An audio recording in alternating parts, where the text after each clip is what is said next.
Baik, terima kasih Tante Yola.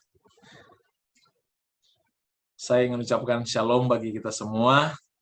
Selamat siang, saudara-saudara yang sudah bersama-sama dengan kami, Outreach Ministry, bersama-sama untuk belajar firman Tuhan.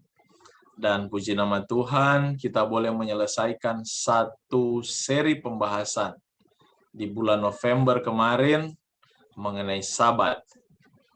Apa itu Sabat? Mengapa Tuhan bentuk itu? Dan untuk saat ini bulan Desember, tema kita akan membahas mengenai kitab Roma.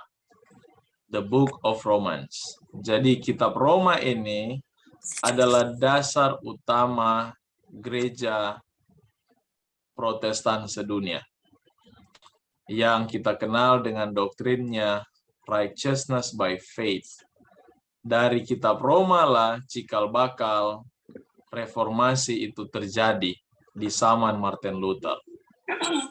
Jadi kitab Roma ini yang penting, yang perlu kita pahami baik-baik, karena semua ini adalah tulisan Rasul Paulus yang diinspirasikan Roh Kudus melaluinya. Makanya satu kerinduan saya untuk boleh membagi akan pengetahuan ini, kita belajar bersama. Dan di sini saya berdiri bukan sebagai seorang yang pakar Alkitab, tapi kita sementara belajar dan belajar sementara kita menanti kedatangan Tuhan yang kedua kali. Dengan harapan selesai pembelajaran ini, kita juga dapat memiliki pengalaman baru, melangkah kepada tahap yang baru di dalam pertumbuhan iman kita. Terima kasih Tante, siapa yang tadi? Yang berdoa tadi siapa ya? Tante Vanda ya? Tante Vanda yang sudah berdoa buat saya. Dan terima kasih kita semua. Untuk itu sekali lagi saya ingin minta kita tunduk kepala sekali lagi untuk berdoa saya akan pempangkan akan materi kita. Tunduk kepala dan kita berdoa. Maha besar Tuhan yang bertahta di sorga, Yesus Juru Selamat kami yang hidup. Siapkanlah hati kami untuk menerima firman-Mu. Bukakanlah kebenaran-Mu dalam kehidupan kami, sanggupkan kami untuk menuruti akan firman-Mu ini. Tolonglah kami dengan kuasa Roh Kudus Tuhan. Hamba-Mu yang menyampaikan, biarlah Engkau saja yang berbicara. Pakai hamba-Mu ini, sembunyikan di balik bayang salib Tuhan, untuk kemuliaan dan hormat bagi nama-Mu saja. Ini doa hamba-Mu Tuhan, kami berdoa dan mengucap syukur dalam nama-Mu yang indah, Yesus Juru Selamat kami yang hidup. Amin. Amin. Baik. Judul pembahasan kita mengenai The Book of Romans atau Kitab Roma. Penting sekali untuk mengenal Roma, kitab ini. Karena seperti yang saya sudah katakan tadi, kitab ini memiliki dasar utama ketika selama kurang lebih 1260 tahun gereja di bawah penindasan gereja Am, dan tidak ada kebebasan berpikir, dan semua takluk kepada imam, dan semua merasakan bahwa keselamatan itu hanya lewat imam. Namun ketika kitab Roma itu dibukakan, kita tahu dalam sejarah Martin Luther, dia tanamkan 95 dalil yang ada di gereja Wittenberg, Jerman. Berdasarkan dalil-dalilnya, dia dasari semua itu dari kitab Roma. Dan itu menjadi landasan pikiran saya juga pribadi, kita perlu mengenal ini. Karena ada beberapa tulisan dari kitab Roma sendiri banyak yang belum dipahami oleh orang Kristen pada umumnya. Saya akan coba untuk membawa pengertian ini ke uh, dalam cara berpikir kita dengan latar belakang kita masing-masing. Dan kiranya Tuhan akan menuntun kita selama pembahasan ini. Saya minta supaya masing-masing kita berdoa dalam hati ya. Kita berdoa karena sebagaimana pernyataan Yesus itu dalam kitab Matius pasal 11 sampai 13 bahwa kebenaran itu adalah karunia. Kepada siapa Tuhan akan berikan. Dan saudara akan memahami ini dengan baik, dan hasil dari pemahaman itu yaitu memiliki kehidupan kekristenan yang sejati. Itu adalah kerinduan. Jadi kita belajar bukan adu argumen, adu kepintaran, merasa diri hebat, tidak.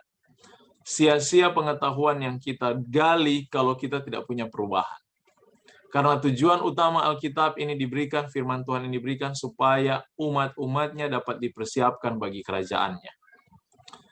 Nah, di dalam kitab Roma ini pengenalan kitab Roma dulu. Latar belakangnya, kitab Roma ini ditulis dari Korintus. Jadi dia menurut sejarah kemungkinan besar Roma ini dicatat di kitab dari Korintus, bukan di kitab Korintus. Dari Korintus ketika Paulus mengadakan perjalanan misionerinya yang ketiga sekitar tahun 60 sampai 64 AD atau sesudah Masehi. Jadi sekitar tahun inilah. Kalau saudara bandingkan dalam Roma 15 ayat 23 sampai 24, malah Rasul Paulus katakan, saya rindu untuk bersama dengan kalian di sana. Tapi nantilah kita bertemu ya. Kalau saya akan mengadakan perjalanan ke Spanyol, saya akan singgah di tempat kalian. Itu ungkapan Rasul Paulus di dalam Roma 15 23 sampai 24. Jadi Paulus juga sebenarnya kitab Roma tidak ditulis di Roma, tapi itu adalah surat yang dia tulis untuk jemaat yang di Roma, yang ditulis dari kota Korintus dalam perjalanan dia. Dan itu tentu ditulis oleh Rasul Paulus, karena di pasal 1 ayat 1 dia utarakan namanya sang penulis, dari Paulus, hamba Kristus Yesus. Jadi jelas bahwa kitab ini adalah datang dari Rasul Paulus. Dan tema utama dari kitab Roma ini, dia berpusat pada Injil Kristus. Ini tema utama.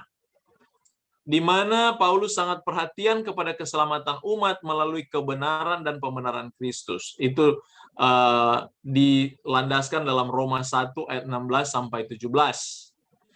Jadi ini cerita tema utama Roma.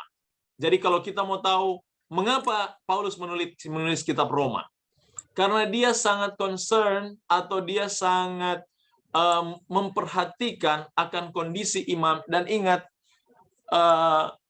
ketika kekristenan masuk dalam kekafiran, adalah sulit orang-orang kafir mau meninggalkan kebiasaan-kebiasaan mereka yang lama. Mereka akan berpindah kepada sistem pemikiran yang baru. Makanya surat-surat ini penting untuk mengingatkan mereka bahwa di dalam Yesus, kalau di sistem penyembahan berhala, orang-orang yang tidak kenal Tuhan, mereka menyembah Tuhan karena mencari keselamatan.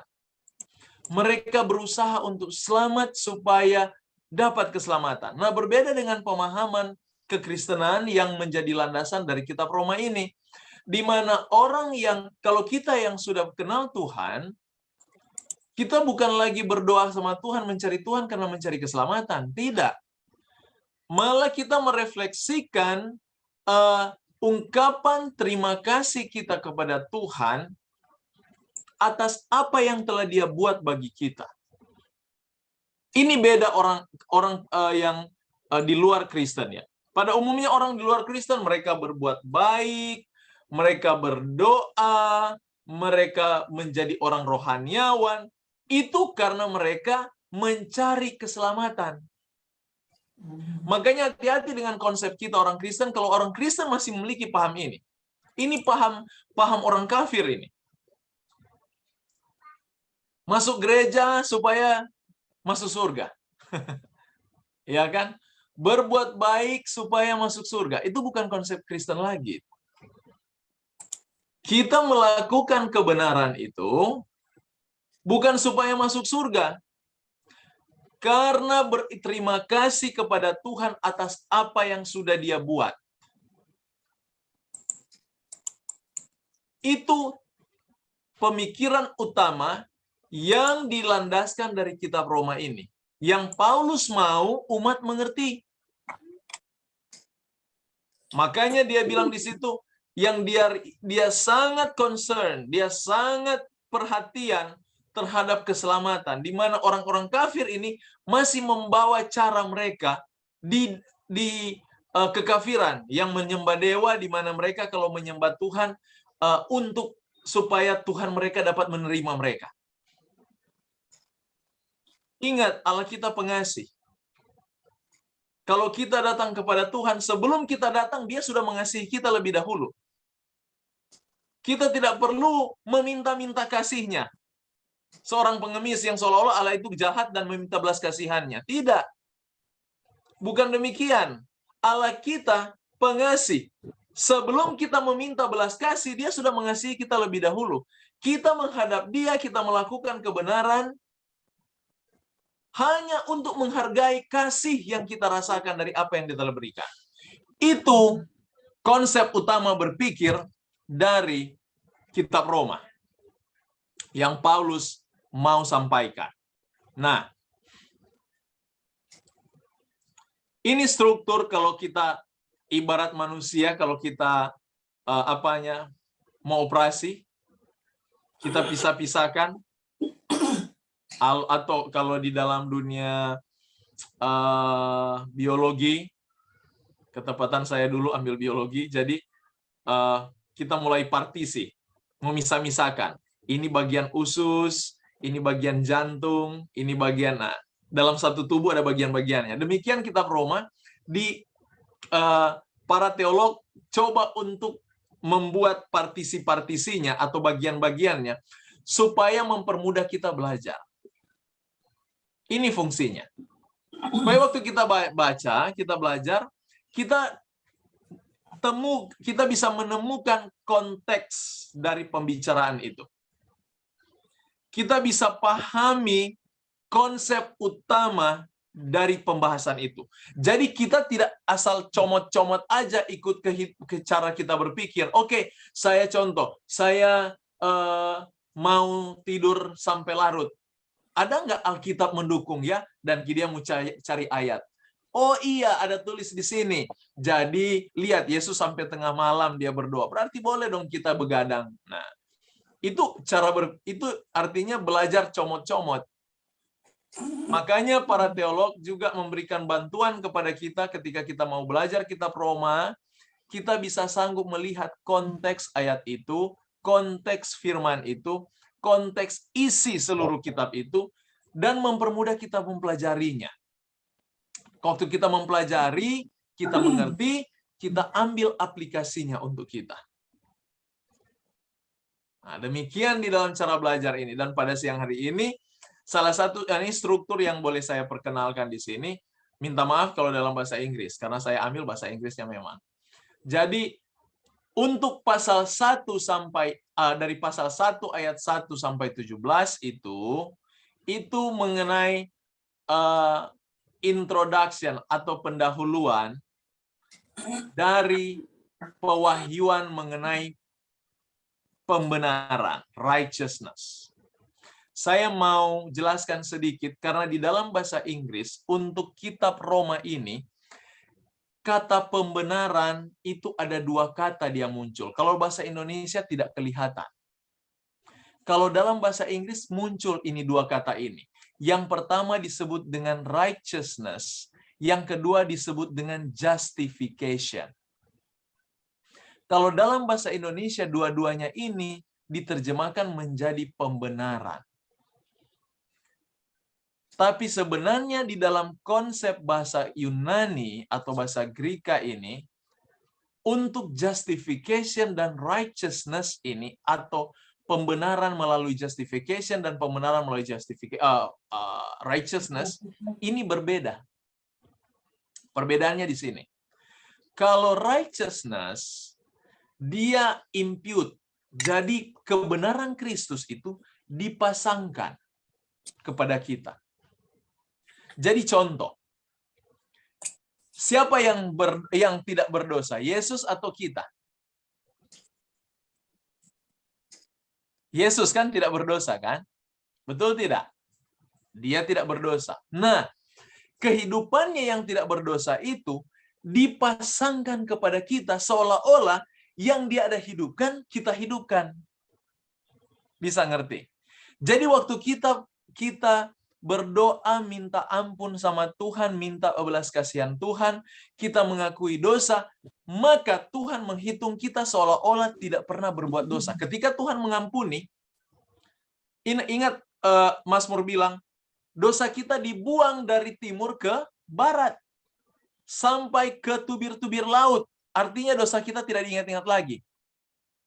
Nah, ungkapan itu dibenarkan melalui sistem kematian Yesus, kehidupan Yesus dan kematian Yesus. Jadi kehidupan Yesus yang tidak berdosa itu dipasangkan kepada kita ketika kita mengakui dan minta pengampunan. Ketika Tuhan benarkan kita, Dia benarkan bukan berdasarkan perbuatan kita. Karena ingat, di dalam Roma pasal 3 ayat 10, coba buka Roma pasal 3 ayat 10, dia katakan di sana bahwa tidak ada satu manusia di kolong langit ini benar. Bisa mengerti di sini? Dapat ya? Jadi, tidak ada yang benar. Seorang pun tidak. Roma pasal 3 ayat 10. Makanya ada righteousness by faith. Pembenaran oleh iman yang dikerjakan oleh Yesus, di mana perbuatan baik kita saat ini sekarang diperhitungkan sebagaimana Yesus yang sudah diperhitungkan. Jadi seolah-olah perbuatan benar yang kita lakukan ini adalah perbuatan kita. Padahal bukan perbuatan kita yang diperhitungkan. Perbuatan Yesus itu yang diperhitungkan kepada kita. Jadi saudara, walaupun saudara buat benar sebenar-benarnya, tidak akan menjadi jaminan saudara masuk surga. Bisa dapat. Mengapa kebenaran yang saudara hidupkan itu dihitungkan? Karena kebenaran Yesus yang saudara hidupkan itu dihitungkan kepada saudara ketika saudara terima Yesus. Bisa paham di sini ya? Makanya kita kalau jadi orang Kristen, sudah lakukan benar, jangan sombong. Jangan pikir kita sudah benar, dan kita melihat orang lain yang salah, kita salahkan mereka dan merasa bahwa mereka itu tidak akan diselamatkan. Hanya kita saja yang diselamatkan. Bukan begitu. Jangan kita menghitung kebenaran yang kita hidupkan itu adalah satu jaminan kita masuk surga. Tidak sama sekali. Di dalam pemahaman righteousness by faith atau pembenaran oleh iman melalui righteousness-nya Yesus atau kebenarannya Yesus, sebenarnya kita itu diperhitungkan karena Yesus, kita bergantung sama Yesus. Makanya ketika kita berbuat benar, kebenaran itu dihitung. Saudara bayangkan, saya mau tanya, orang ateis buat benar atau tidak? Ada nggak kebenaran yang dilakukan orang ateis? Ada. Ada kan? Saya mau tanya, apakah itu diperhitungkan? Wah, nggak tahu itu. Tidak dapat diperhitungkan. Oh. Apakah orang ateis berbuat baik? Ya, bisa. Baik. Tapi perbuatan baik itu tidak dapat diperhitungkan. Oh. Karena mengapa? Karena sosok yang akan menghitung itu tidak diizinkan dalam hidupnya. Saudara lihat, jadi orang Kristen yang percaya Yesus setengah-setengah, dia tidak lebih dari orang yang tidak percaya Tuhan. Itu dalam pengertian righteousness by faith, atau righteousness, atau kebenaran. Nah, sekarang datang pada justification. Itu pengertian righteousness, di mana kebenaran Yesus yang dipasangkan. Nah, kalau dalam justification, dalam kebenaran yang disebut dengan justification, artinya kebenaran yang melalui hukum itu hitungkan.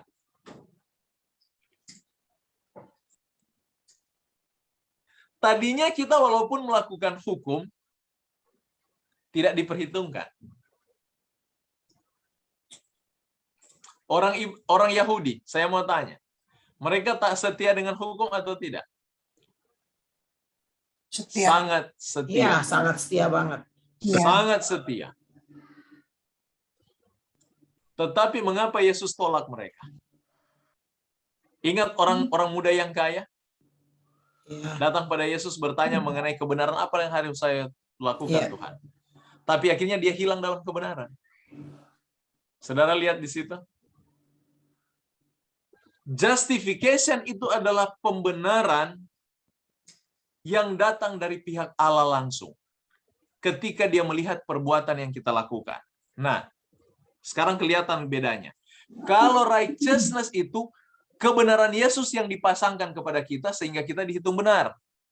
Kalau justification itu di mana kebenaran yang kita hidupkan melalui hukum-hukumnya sekarang diperhitungkan. Jadi sebenarnya righteousness dan justification adalah pasangan yang tidak dapat dipisahkan. Justification itu adalah hak mutlak, ibarat kalau main bola ada wasit. Betul tidak? Wasit yang membuat justification. Wasit yang membuat benar. Dia yang menentukan saudara dapat poin atau tidak. Dia yang menentukan saudara itu melanggar aturan atau tidak. Itu justification. Dia menentukan. Tapi kalau righteousness,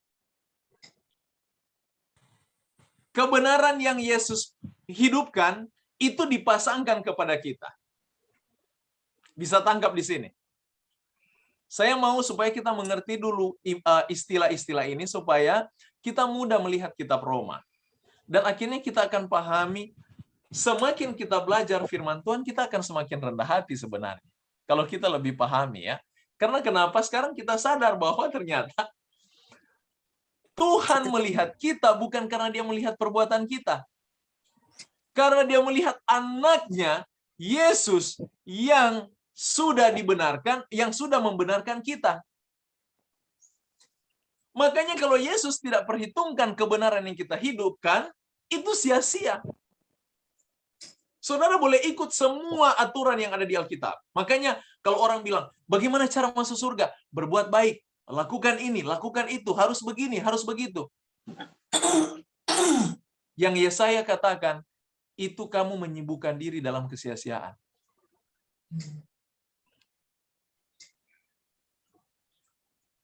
Kalau tanpa Yesus itu tidak akan pernah diperhitungkan. Jadi sudah dapat dia punya pengertian. Nah, saya tidak mau lama-lama di sini. Ini dalam introduction atau dalam pendahuluan kitab Roma dari ayat 1 sampai 17 di sana ada salutation atau salam hormat. Nah, salutation kan. Baru itu ayat 8 sampai 13 inti percakapan di situ adalah personal items atau membicarakan kondisi sang penulis, apa yang dia lakukan, bagaimana yang dia rasakan bersama umat. Baru itu tema utama. Jadi dia mulai menjelaskan tema. Dalam 3 konsep inilah kita akan bahas sore hari ini. Jangan dulu saya mau bahas yang lain-lain. Nanti kita complicated di sini. 3 ini dulu dari pasal 1 yang akan menjadi dasar pelajaran kita sore hari ini. Mari kita datang satu persatu. Oke, lanjut saja ini. Struktur Roma pasal 1, ada salutation, personal items, dan tema. Saudara yang punya Alkitab di rumah, mari ikut dengan saya, kita bacakan ayat per ayat dari setiap ungkapan-ungkapan ini. Karena ingat, setiap titik koma yang ada di kitab Alkitab ini, di Roma ini, itu semua adalah inspirasi Roh Kudus. Jadi, Paulus bukan hanya ibarat kalau sekarang WA, Ya kan, mau kirim surat ke jemaat pakai WA. Kalau dulu masih pakai tulis tangan. Semua yang dia catat itu di bawah inspirasi Roh Kudus. Makanya saya mau utarakan ini kepada kita semua. Kalau ada mau tegur orang, kalau ada mau menguatkan orang, kalau kita mau bicara lewat WA atau SMS atau apa saja teknologi yang kita punya, berdoa lebih dahulu. Ya. Jangan sampai dengan tulisan itu kita berniat baik, tapi orang lain tangkap niat jahat. Ya. Bukan membawa berkat, tetapi menjadi kutuk. Saya juga kalau saya mau kirim ayat-ayat setiap pagi, saya siapkan semua itu dengan doa. Supaya orang dapat diberkati. Karena kalau tidak, itu menjadi sia-sia. Sama dengan Paulus. Walaupun itu hanya introduction atau pendahuluan, tetapi pendahuluan ini dikawali oleh Roh Kudus, makanya itu disusun menjadi kitab. Kalau bukan Roh Kudus terlibat di sana, kitab Roma hanya berlaku sampai di Roma. Begitu Roma runtuh, tidak berlaku bagi kita di Indonesia. Betul tidak? Tapi mengapa kita masih pakai sampai sekarang? Walaupun itu surat untuk Roma, tapi masih kita pakai di Jakarta. Itu karena Roh Kudus terlibat di sana. Kalau Roh Kudus tidak terlibat, kita tidak perlu kitab Roma. Bisa dapat di sini ya. Dan lihat, dari salutation atau dari pendahuluan kitab Roma ini, salam yang Paulus tulis, perhatikan bahasanya. Kita perhatikan satu-satu. Dia katakan, dari Paulus, hamba Kristus Yesus, yang dipanggil menjadi rasul, dan dikuduskan untuk memberitakan Injil Allah. Permudah bahasa dikuduskan. Kalau saudara baca kata kudus dalam Alkitab supaya tidak membingungkan teologianya, terjemahkan aja langsung. Ganti kata kudus dengan kata diasingkan. Mudah ya? Mari kita baca. Dan diasingkan untuk memberitakan Injil Allah. Jadi kalau diasingkan, artinya dia itu spesial. Saudara, di gereja, ada nggak di antara kita yang pernah dipilih menjadi penatua? Atau jadi majelis? Ada? Saya rasa di sini banyak ya, yang sudah dipilih menjadi majelis. Ada, Pendeta. Ada, iya. Terima kasih Tante Sil juga. Saya pikir juga ini ada Tante Berta, Om Anoni di sini. Saya pikir ini orang-orang majelis ini. Majelis itu ketika dipilih menjadi penilik jemaat, mereka ditumpangkan tangan, diurapi dengan penumpangan tangan. Jangan sia-siakan itu, saudara. Kalau pernah terima hal itu. Karena ketika kita ditumpangkan tangan, kita sementara sudah diasingkan bagi dunia dari Tuhan. Jadi kita bukan milik kita sendiri lagi, tapi tugas utama kita untuk memberitakan Injil. Kalau memberitakan Injil bukan hanya menguasai secara teologi, pembelajaran Alkitab, tetapi memiliki pengaruh Injil yang setia. Harus menjadi pengaruh Injil. Itu artinya dikuduskan, dan Paulus pahami benar masalah ini. Saya mau menguatkan kita yang ada hadir pada sore hari ini. Kalau saudara pernah mengalami pengurapan, pengasingan, jangan sia-siakan itu. Karena saudara sebenarnya sudah diasingkan untuk Tuhan. Pastikan hidupmu hanya untuk Yesus. Sepanjang hidup, karena pengurapan itu sekali seumur hidup, tidak ada 2 kali. Tidak ada pengurapan 2 kali. Ketika saudara dipilih jadi diakenes, atau diakon, atau majelis di jemaat, atau penatua sekalipun. Ketika saudara diurapi atas nama Kristus, itu sekali seumur hidup, dan saudara harus membawa Injil itu di mana saja saudara hidup.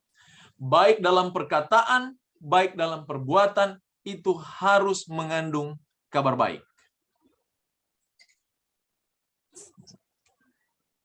Dan Paulus katakan itu, dia itu dikuduskan untuk memberitakan Injil.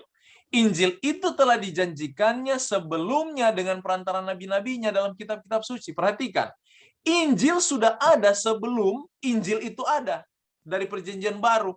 Jadi di perjanjian lama sudah ada Injil, bukan tidak ada. Karena arti Injil adalah kabar baik. Dari sini kita melihat, dari pendahuluan kitab Roma, kita melihat Allah punya masalah. Betul tidak? Allah punya masalah.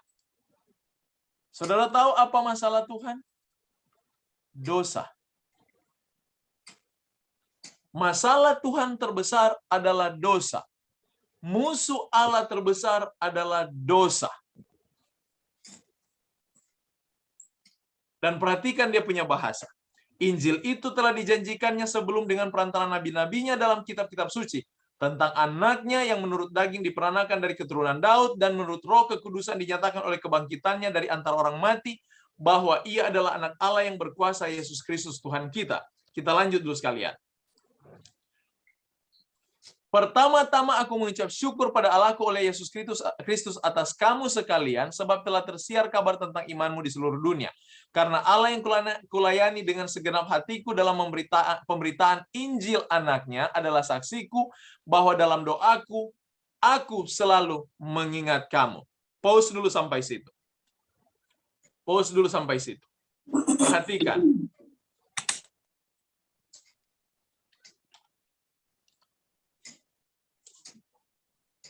Injil itu kabar baik. Dan ini menjadi berita utama. Karena Allah memiliki masalah. Masalah utamanya adalah dosa. Dan korban dari dosa adalah manusia. Oke? Korban dosa adalah manusia. Kita menjadi bulan-bulanannya dosa. Ciptaan yang mulia yang Tuhan mau agungkan sekarang menjadi korban atas dosa itu. Nah, sama dengan saat ini, masalah negara sekarang ini apa? Masalah bangsa-bangsa. Coronavirus. Betul tidak? Masalah utama negara adalah coronavirus. Apa yang harus mereka pikir kalau begitu? Jalan keluar untuk terlepas dari coronavirus. Iya kan? Sekarang datang kepada Allah. Ketika masalah yang dia hadapi adalah dosa, apa yang harus dia pikir untuk menyelesaikan hal itu? Mencari jalan keluar. Dan jalan keluarnya adalah kematian Kristus. Pengorbanan Yesus. Itu jalan keluar. Ketika dapat jalan keluar, sekarang saya mau tanya. Kalau Presiden Jokowi mendapat jalan keluar terhadap coronavirus dan diumumkan ke negara kita, bangsa Indonesia, kita sudah dapat jalan keluarnya, akhirnya kita bisa bebas, kita merdeka, kita terhindar dari coronavirus. Saudara, saya mau tanya, apa respons bangsa? Sedih atau susah? Senang. Senang. Iya. Sekarang saya mau tanya, itu kabar baik atau kabar buruk? Kabar baik. Baik. Ini jadi kita aplikasikan dalam cerita ini. Ketika Injil itu turun, masalah dosa teratasi. Itu kabar baik atau kabar buruk? Kabar baik. Baik. Kabar baik. Di mana kabar baiknya dosa teratasi.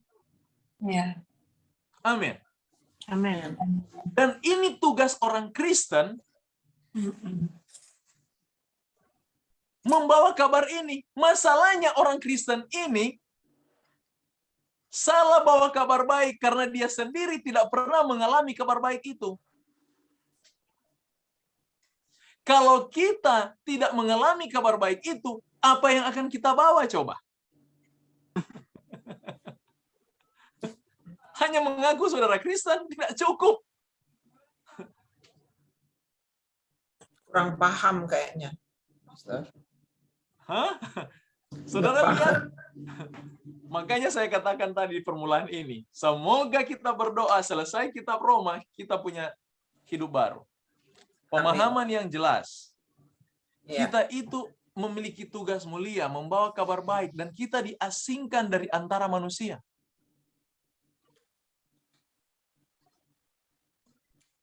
Yang masalahnya, kenapa akhirnya Kristen itu dicercah, dimaki-maki? Perhatikan waktu Kristen mula-mula itu dibentuk. Ketika mereka masuk di dalam kekafiran, walaupun mereka dibunuh, tetapi banyak orang kafir bertobat. Mengapa? Karena orang kafir sanggup melihat kabar baik itu dari hidup mereka. Yes. Injil adalah obat Tuhan untuk mengatasi virus dosa. Hanya itu satu-satunya jalan yang dapat Tuhan buat. Kalau kita gagal membawa obat ini, saudara bayangkan bagaimana kecewanya Tuhan itu. Dan setan berusaha untuk menggagalkan pekerjaan itu. Dengan menanamkan pemahaman yang salah terhadap Injil itu. Sekarang, kabar baik bagaimana terlepas dari dosa. Kabar baik utama atau Injil ini yang disebut kabar baik, Injil utamanya, kabar baik utamanya adalah manusia terbebas dari dosa. Saya mau tanya semua sekarang di sini. Siapa di antara saudara sudah terbebas dari dosa? Coba angkat tangan. Wah, Ya. tidak tahu. Saya. Sudah. Tante Lita spontan bilang tidak tahu. Sudah. Aku Kenapa bilang, takut? Apa masalahnya? sudah Oh. tahu. Kurang plastik. Apa belum? Lihat ini. Belum mendaftar penuhnya. Mungkin saya mengerti perasaan kita ya. Kita semua manusia sama. Kalau ditanya secara gamblang, apakah saudara sudah terbebas dari dosa? Tidak mungkinlah kita langsung katakan iya atau tidak. Iya kan? Tidak mungkin itu. Tapi ada lebih baik kalau kita berani menjawab dengan kata, oleh Yesus. Ya. Di Aku kayu bisa. salib itu. Oh gitu. Oke. Iya, amin. Oleh Yesus aku bisa.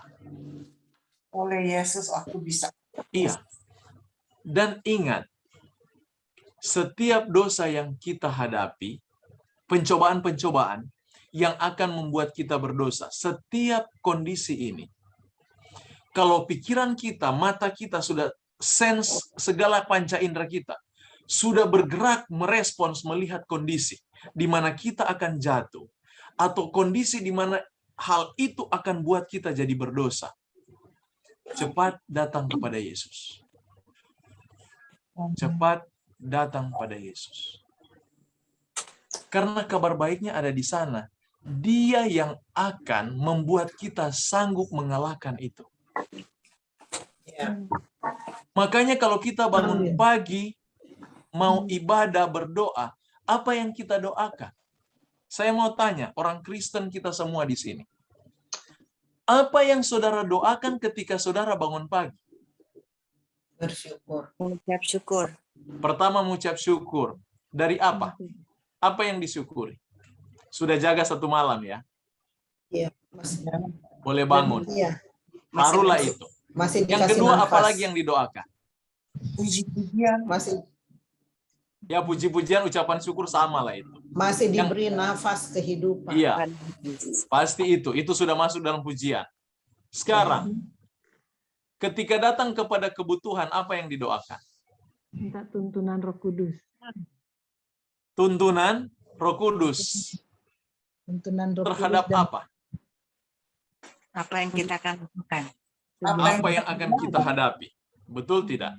Supaya kita mendapat kesanggupan, kemampuan untuk menghadapi dan terlepas dan terbebas dari perbuatan salah. Betul tidak? Benar. Ini yang harus menjadi doa utama. Minta Tuhan supaya menyanggupkan saudara, menyanggupkan kita pribadi-pribadi untuk boleh dapat melewati hari itu tanpa melakukan dosa, baik dalam perbuatan maupun dalam perkataan. Amin. Pikiran. Dan pun dalam pikiran dan hati. Jadi dengan kata lain, ketika doa ini meresap di dalam jiwa, waktu kita keluar, Roh Kudus akan awasi itu. Tanpa kita sadari, kita sudah membawa Injil, di mana kita merasakan anugerah Allah yang sanggup menyanggupkan kita terlepas dari kesalahan-kesalahan ini. Demikian umat Tuhan menjadi pekabar Injil yang sejati. Ini yang dimaksudkan Paulus telah dikuduskan, diasingkan untuk pekerjaan itu. Karena kalau kita tidak membawa Injil itu kepada poros yang benar, kita menjadi penyesat. Lebih baik tidak mengaku Kristen daripada kita mengaku Kristen, tetapi kita tidak dapat menghidupkan kekristenan itu sendiri. Kita tidak dapat menjadi contoh atas kekristenan itu. Lebih baik jangan mengaku Kristen. Saudara lihat tema utama dari kitab Roma ini.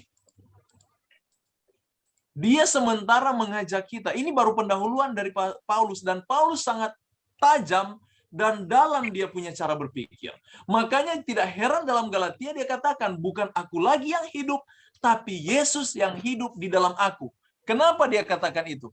Karena pemahaman righteousness itu, pembenaran yang dipasangkan, yang Yesus hidupkan dipasangkan kepadanya.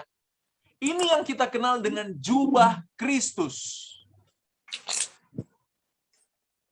Dalam jubah Kristus. Oke, kita lanjut ayat 5-7. Dengan perantaraannya kami menerima kasih karunia dan jabatan. Perhatikan Paulus punya bahasa di sini. Ini baru introduction kitab Roma. Tapi bahasa teologianya di bawah tuntunan Roh Kudus menginspirasikan dunia sehubungan dengan pekerjaan kasih karunia ini. Coba perhatikan, dengan perantaraan Kristus, kami menerima kasih karunia dan jabatan. Makanya orang Kristen jangan gila jabatan. Bertobat kalau punya hati seperti ini. Itu bukan datang dari kekristenan. Itu bukan datang dari Roh Kudus. Karena jabatan itu adalah karunia. Jangan gunakan, dan kedua, ketika kita memperoleh jabatan, jangan gunakan jabatan itu untuk menindas orang lain. Menyepelekan orang yang lebih di bawah.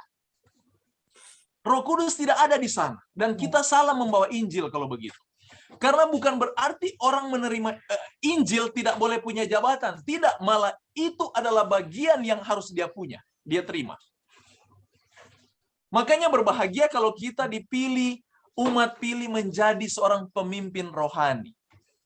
Berbahagia karena engkau ternyata berhasil membawa kabar itu sehingga orang sanggup melihat engkau sebagai sosok yang rohaniawan. Kalau kita memperoleh jabatan, berbahagia bukan karena jabatan itu, tetapi berbahagia oleh karena kita dipercayakan menjadi seorang sosok rohani. Senang tidak?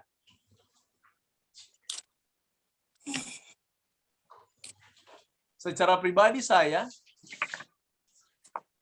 mengajarkan firman Tuhan seperti itu. Tanpa saudara sadari, saudara sementara memandang saya sebagai seorang sosok rohani. Betul tidak?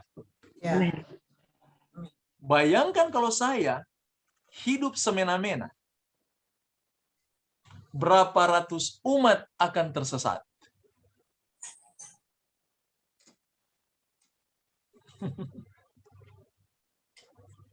Hanya dengan cara hidup saya yang salah. Tapi Tuhan menurut kitab Roma, dia tidak benarkan kalau saya pribadi melihat diri saya. Karena apa yang orang-orang lihat dalam hidup saya, bukan saya lagi yang hidup. Tapi Yesus yang hidup dalam saya. Jadi dengan kata lain, ajakan kitab Roma kepada saya yang sementara ini, saya gunakan diri saya dulu ya. Karena untuk mempermudah kita mengerti. Apa yang saudara lihat kepada James kan bukan melihat seorang yang berandalan, betul tidak? Lita selalu bilang, puji Tuhan pendetaku. Saya dalam hati, terima kasih Yesus.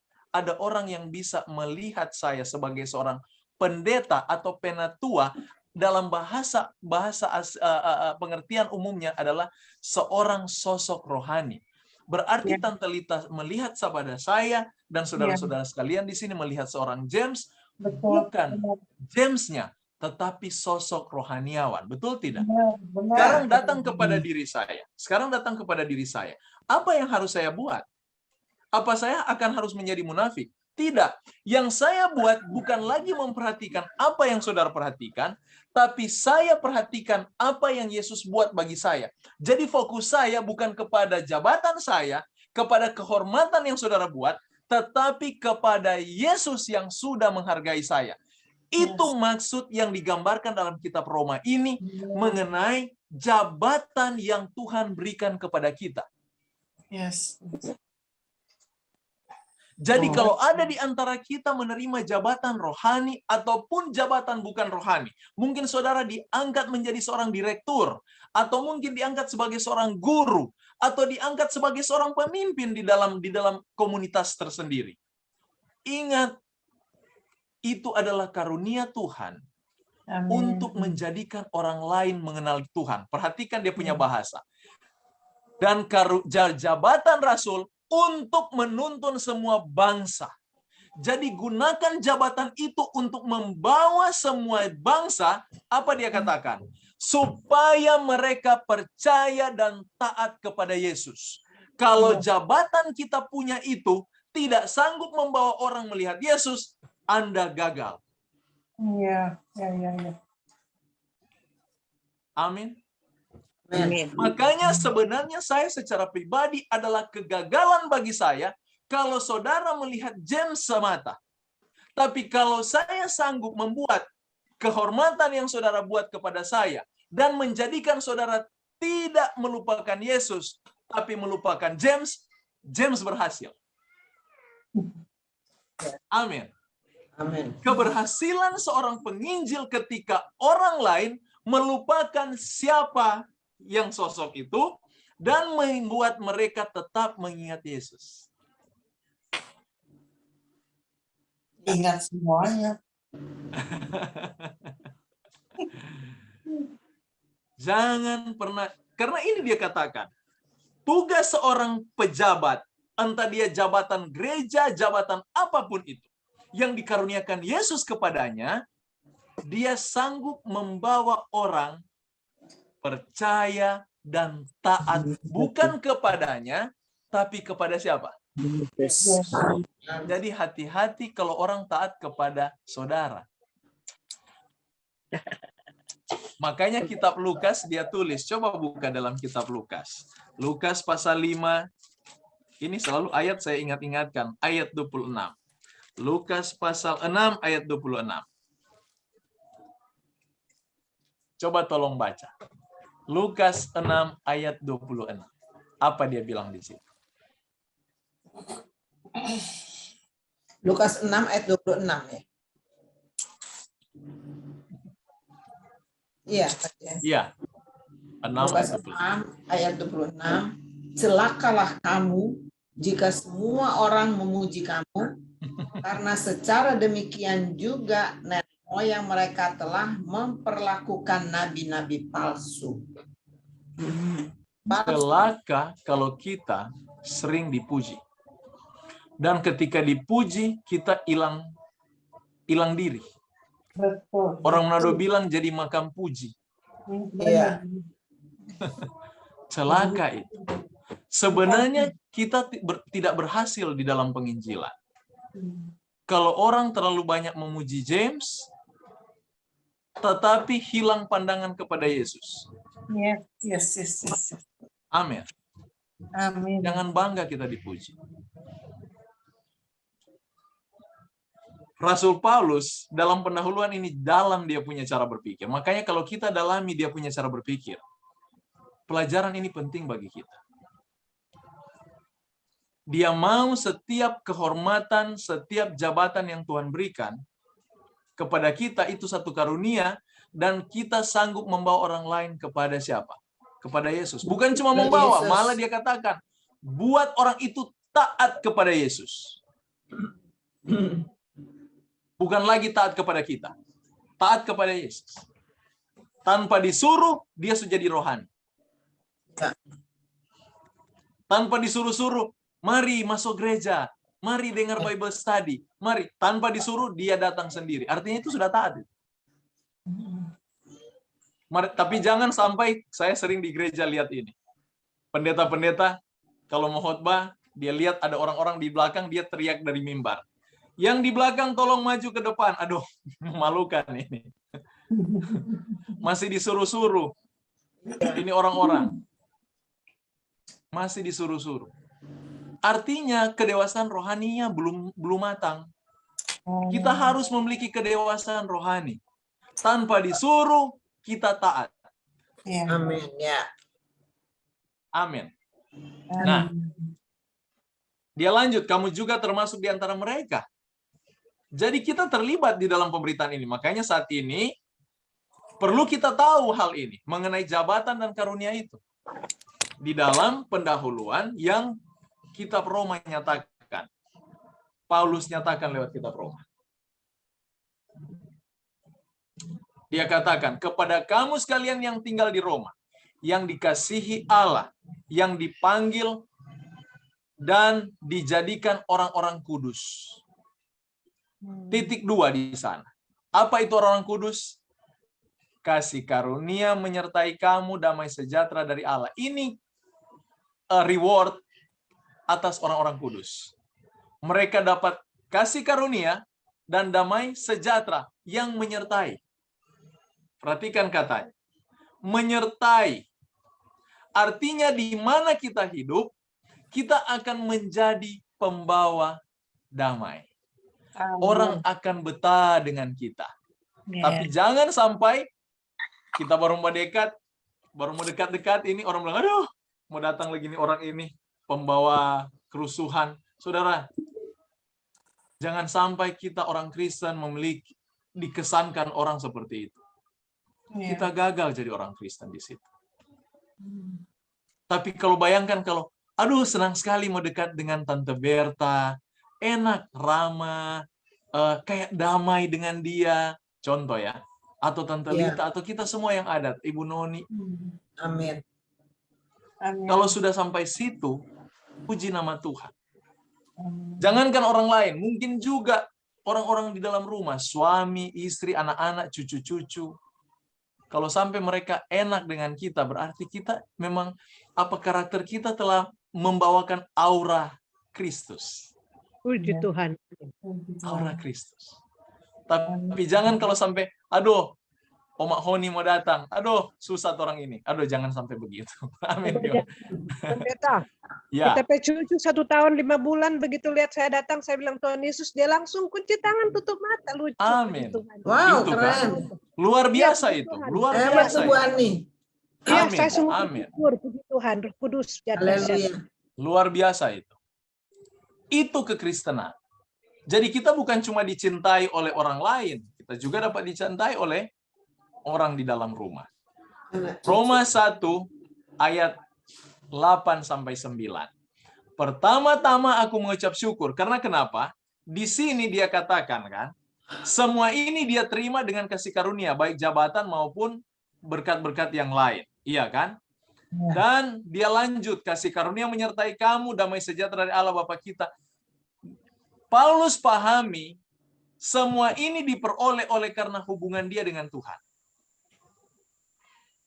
Tanpa hubungan dengan Tuhan, tanpa iman itu, dia tidak dapat memperoleh apa-apa. Makanya kalau kita buat di daya tarik kita bukan tergantung dari pintarnya kita berbicara atau banyaknya pengetahuan kita. Tidak. Tetapi bagaimana dekat kita dengan Yesus, itu akan menentukan daya tarik orang kepada kita. Kalau kita berkhotbah, ini beda khotbah dengan pidato. Khotbah dengan pidato, kalau pidato tergantung dengan keindahan kata-katanya. Pidato itu tergantung dari keindahan kata-kata. Tetapi khotbah, dia tergantung dengan kuasa roh yang menggugah hati. Jadi, kalau kita berkhotbah, namun kita susun kata-kata, kita itu bukan berkhotbah namanya, berpidato. Setuju, Pak.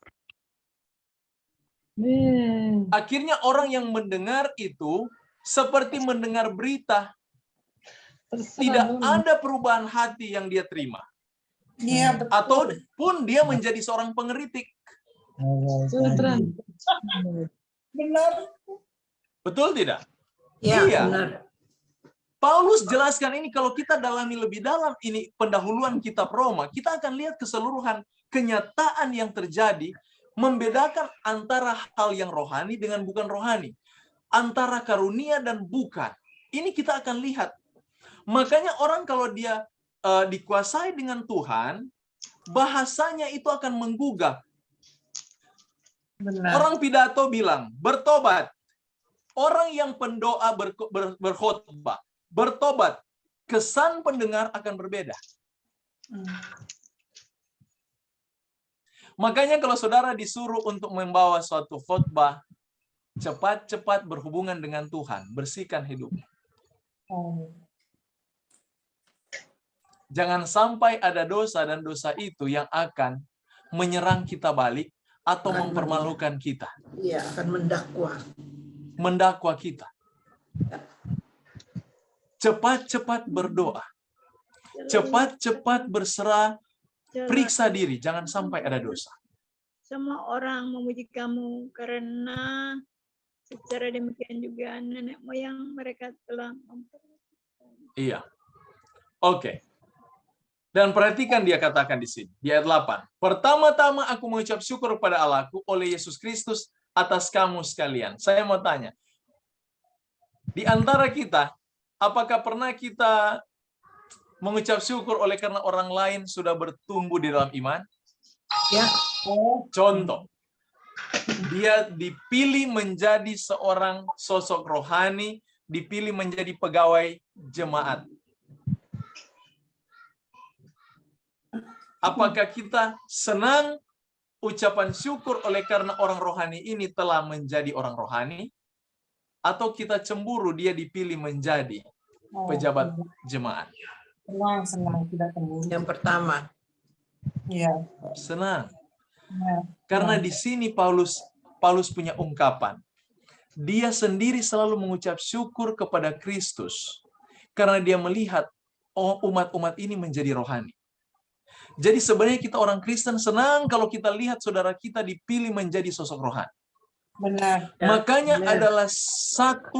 adalah satu hal yang memalukan kalau sampai kita melihat orang memperebutkan jabatan-jabatan rohani. Betul.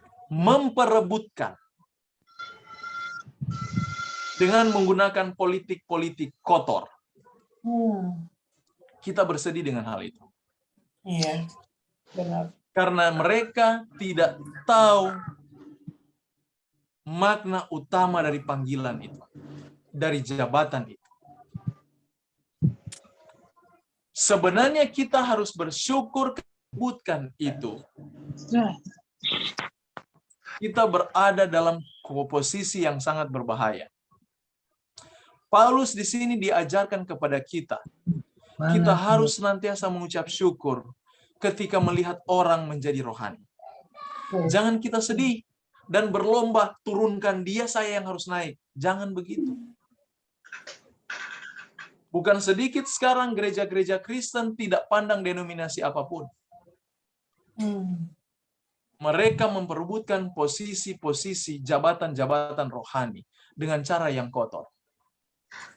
Artinya mereka tidak mendalami kitab Roma ini. Yang dimana sebenarnya ketika ada orang yang mau jadi pejabat rohani, saya tidak usah, biar aja dia yang jadi. Kita izinkan dia jadi karena itulah kesukaan saya, itu sukacita saya, dia bisa jadi orang. Sosok rohani. Daripada kita bagi, jangan dulu, saya dulu harus naik. Iya kan? Saudara lihat. Paulus mengajarkan dalam kitab Roma ini, dia mengucap syukur atas umat-umat yang menjadi rohani. Dia katakan, sebab telah tersiar kabar tentang iman. Hebat sekali ini. Senang sekali kalau sampai diketahui bahwa orang-orang yang di outreach ini menjadi orang-orang rohani. Amin. Amin. Amin. Menjadi seorang rohaniawan. Amin. Amin. Ada perubahan hidup. Tadinya tukang marah, sekarang tukang berkati. Suka marah, sekarang jadi suka memberkati. Ada pendeta. Amin itu.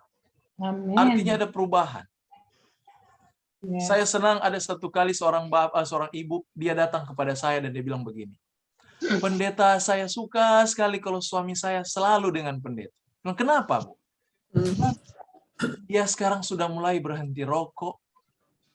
Dan dia sudah mulai ramah. Biasa dia suka tangan lincah, suka mukul istrinya. Tangan lincah. Kacau. Saudara, artinya dia bertumbuh kan? Ya. Ada teman saya juga di Manado, istrinya senang karena dulu dia memang suka mukul istrinya. Marah dengan maki-makian, jelek sekali. Tapi puji nama Tuhan, ketika dia bergabung dengan kelompok Bible study yang saya pernah buat, dia berubah. Istri-istri mereka senang. Akhirnya istri-istri ikut. Saudara lihat, itu berkat tersendiri bagi penginjil-penginjil. Mampu membawa orang lain mencintai Yesus dan mengubah hidup mereka yang salah menjadi hidup yang benar. Makanya ini yang diungkapkan Paulus, dia ucap syukur atas apa yang terjadi di dalam jemaat Roma.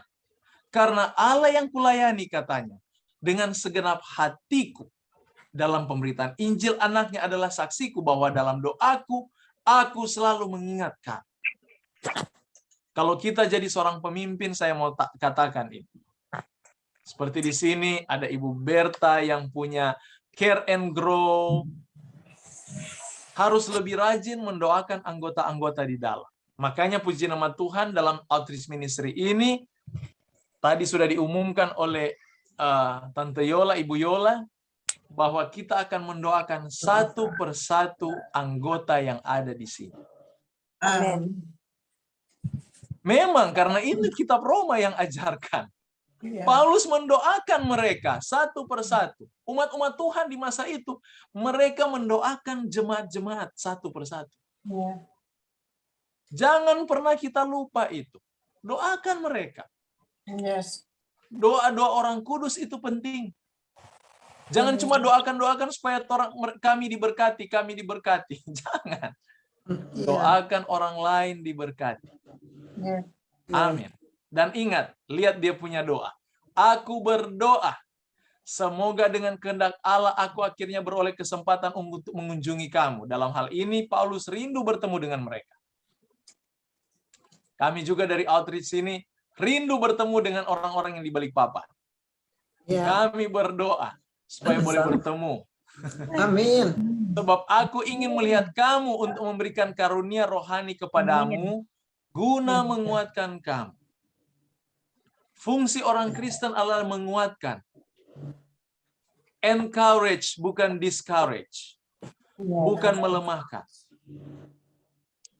Orang Kristen selalu bahasanya adalah menguatkan. Karena dia bawa Injil. Ingat, tugas kita membawa Injil. Kabar baik tidak pernah mengecewakan. Dia bisa mengubah sesuatu yang kecewa menjadi sukacita. Itu orang Kristen. Kalau orang Kristen sanggup mengubah satu hal yang sukar menjadi mudah, itu Kristen sejati. Amin. Dan saya dulu, saya tanya, Sir, kenapa Sir mudah sekali kita pahami begini-begini? Dia bilang begini, teologi James itu sulit. Tapi keberhasilan seorang guru kalau membuat satu hal yang sulit menjadi mudah. Yes. Dan itu menjadi motivasi saya. Bagaimana sesuatu yang sulit yang saya pelajari, saya bisa terjemahkan dalam hal yang mudah. Iya. Untuk orang dapat mengerti. Ya. Sudah itu. Karena itu memang konsep kekristenan. Amin. Bawa Injil. Makanya kalau Injil itu bilang, aduh saudara-saudara susah masuk surga. Bukan pembawa Injil dia itu. Iya, nakut-nakutin. Itu kabar duka itu. Itu kabar duka itu, betul Ibu. Ibu Ivon. Kabar duka itu. Kalau dia sampai bawa, saudara sulit masuk surga. Oh, bukan penginjil dia. Betul. Injil itu mempermudah orang ke surga. Amin. Kalau dia sudah pahami Injil, malah lebih sulit masuk neraka daripada masuk surga. Ya, kabar baik. Iya. Orang kalau dia sudah dipenuhi Injil, dikuasai dengan pemahaman Injil, di dalam pikirannya lebih sulit masuk neraka daripada masuk surga. Amen. Tapi kalau dia orang Kristen dan dia katakan lebih sulit masuk surga dari neraka, pertanyakan kekristenan itu. Iya. Amin. Amin. Yes. Jangan kita buat orang-orang umat-umat Tuhan itu sulit masuk surga. Mudah masuk surga, sangat mudah. Karena Injil itu, ingat, pekerjaan yang Tuhan tuntut, kamu harus begini, kamu harus begini, harus jadi sempurna, harus. Itu sebenarnya pekerjaan Yesus. Tugas kita cuma satu. Ikut nurut. Melatih hidup ini untuk lebih dekat dan lebih percaya dan lebih mencintai Tuhan itu. Sehingga setiap kebenaran yang kita pelajari itu sebagai satu pengetahuan di dalam pengenalan Tuhan, dalam pertumbuhan. Contoh kemarin kita sudah bahas mengenai hari Sabat. Itu bukan membuat saudara menjadi susah, tetapi itu menjadi pengetahuan satu langkah awal untuk lebih mencintai Tuhan, karena ketika kita dapat bahwa Sabat itu adalah bagian dari ketuhanan. Bagian dari pekerjaan ilahi. Makanya Yesus sendiri kuduskan Sabat di dalam kitab Lukas 4 ayat 16. Dan menjadi penentuan bagi umat Allah yang digambarkan dalam Ibrani 4 ayat 9. Jadi ketika kita melihat setiap kebenaran itu, kita akan bertumbuh dalam satu tingkat dalam pengetahuan dan mulai menurut dengan perlahan-lahan. Sampai kita mencapai kematangan. Itu makna dalam kebenaran. Jadi, namun keselamatan itu bukan diperoleh dari kebenaran itu saja. Tidak. Saudara tidak akan pernah diselamatkan karena menguduskan Sabat. Tapi kita diselamatkan oleh Yesus. Jadi pengudusan Sabat itu hanya respons, hanya refleksi dari pengungkapan aku cinta Yesus. Hanya itu dia.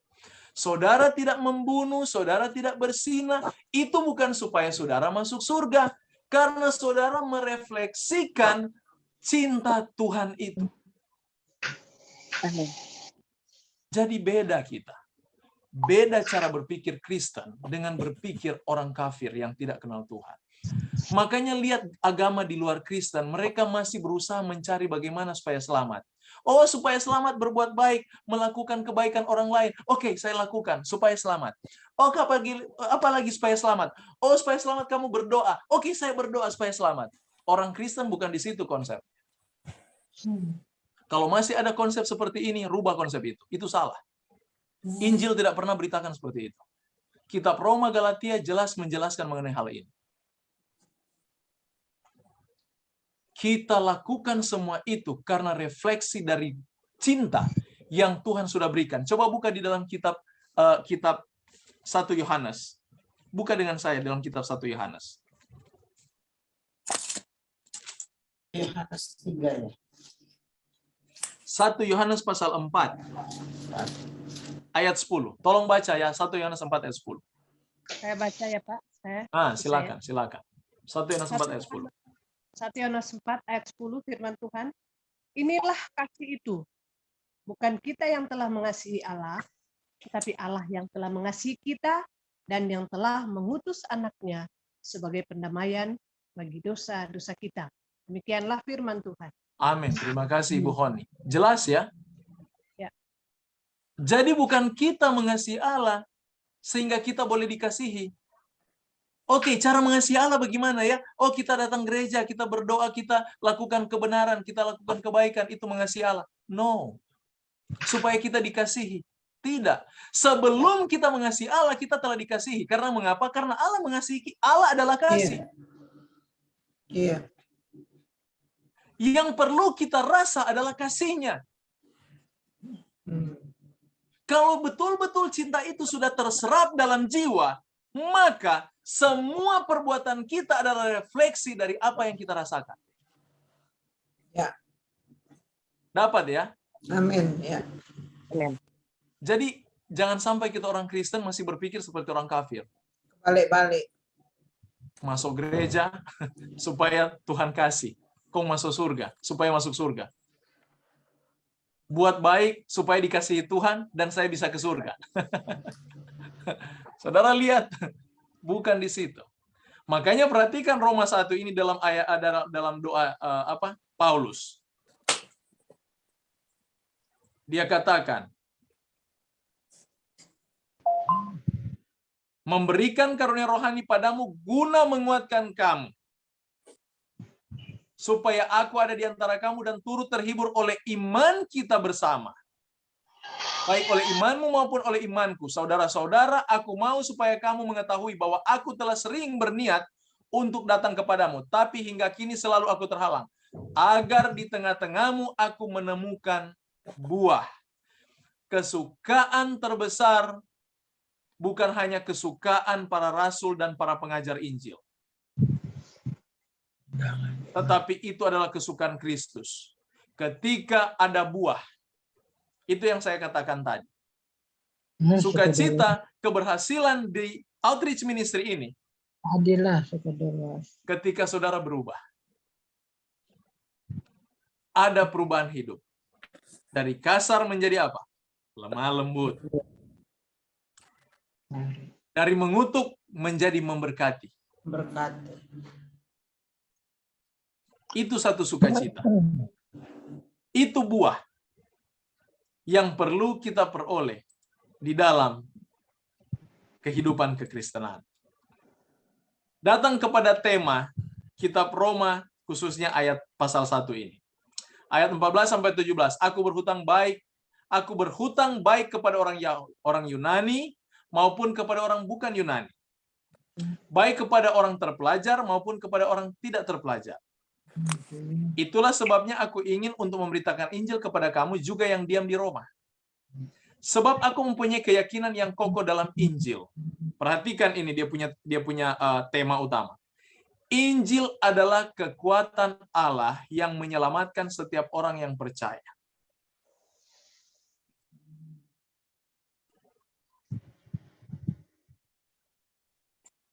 Antivirus adalah kekuatan negara untuk menyelamatkan orang dari virus corona.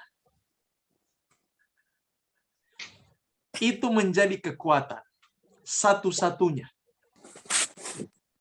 Jadi jangan sampai orang terjangkit dengan dosa. Kita harus bawa kekuatan ini. Ini kuasa Injil, ini kuasa Allah bagi kita yang akan diselamatkan. Dia katakan, setiap orang yang percaya. Saya mau nanti kita mau bahas itu minggu depan, tapi saya hanya mau kasih spotlight-nya. Pengertian saudara. Yesus mati untuk semua orang atau Yesus mati untuk umatnya? Mana yang benar? Semua orang. Kalau begitu orang ateis juga masuk surga. Oh, Salah. Kalau dia bertobat. Percaya. Orang percaya berarti. itu yang percaya Yesus ya. Orang yang percaya. Benar. Lihat itu. Karena bagaimana Tuhan dapat menyelamatkan mereka kalau mereka tidak percaya Tuhan? Iya. Enggak nyambung. Apakah Yesus mati untuk orang Buddha atau untuk umatnya?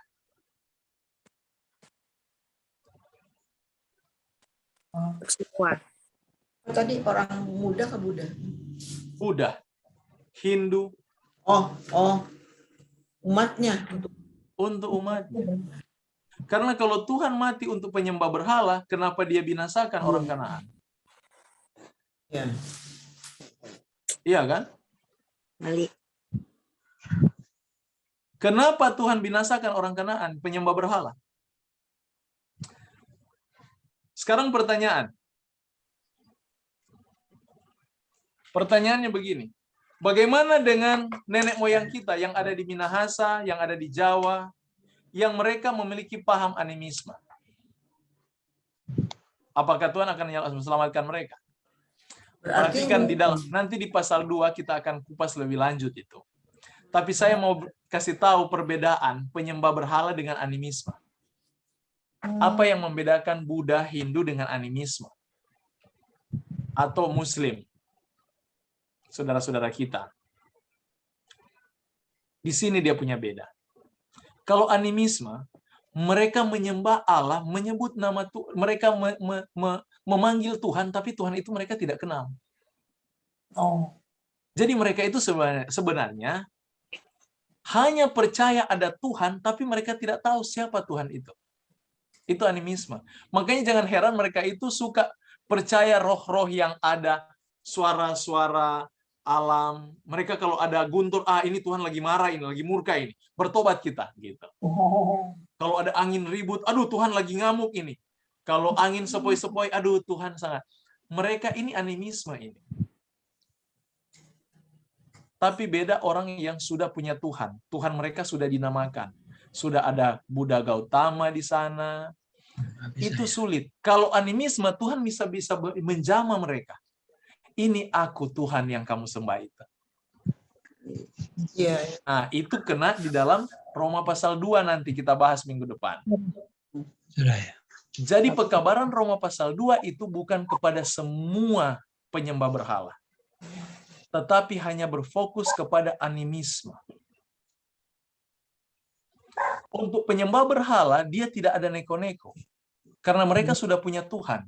Tidak mungkin mereka beralih kepada Tuhan ini. Tuhan kita. Tidak mungkin. Yang ada Tuhan kita menjadi musuh mereka nanti. Lihat bangsa Kanaan.